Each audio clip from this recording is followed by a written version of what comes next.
Mr. Laurence and Mr. Revill, we had several people ask about commercial development. There seems to be a lot going on right now all over the city of Lehi. How do we control that? Acquisition of Porter's Place, Main Street, hotels,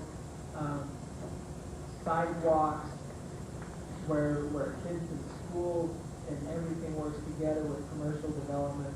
Will you please address those issues, Mr. Laurence?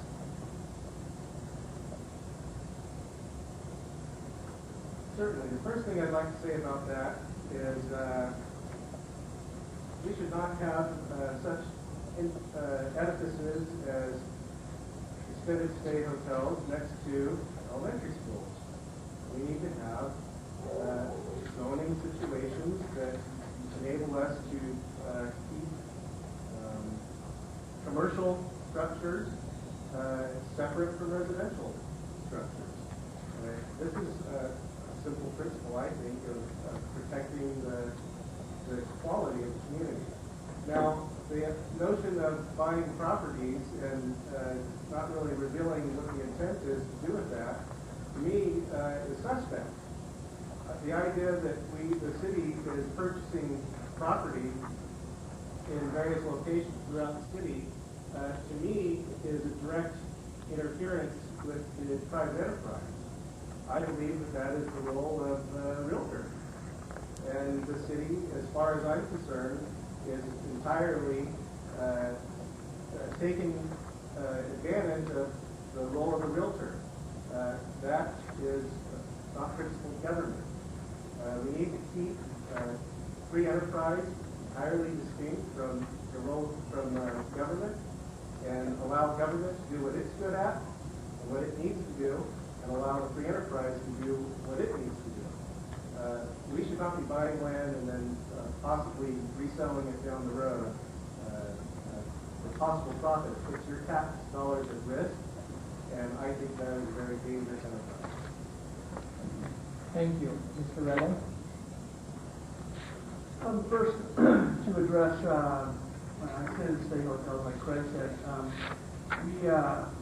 we have made a resolution and voted unanimously for that to hopefully protect, now it's current with the state code, that will hopefully protect schools or hotels being built closer to schools. I believe it's a 600 foot. We wanted to make it as far as we could, but we made it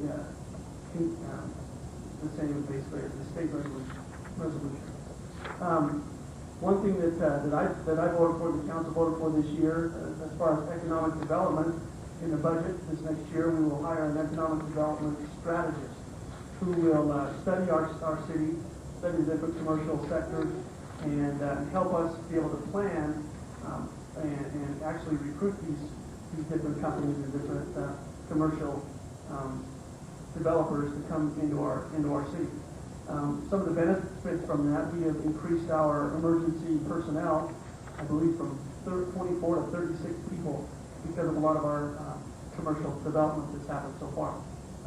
As far as purchasing the properties on Main Street, it's been the plan that has been in place for the last many years. I don't think has worked, which is allowing or hopefully having the private enterprise purchase those properties and turn them into something to sell or develop. Those buildings were purchased with RDA funds, which are set aside for redevelopment. We decided, and I decided as a councilman, that it was in the best interest of our city and in our revitalization of downtown to purchase those properties, hopefully making them a larger piece of property for a potential commercial developer to come in.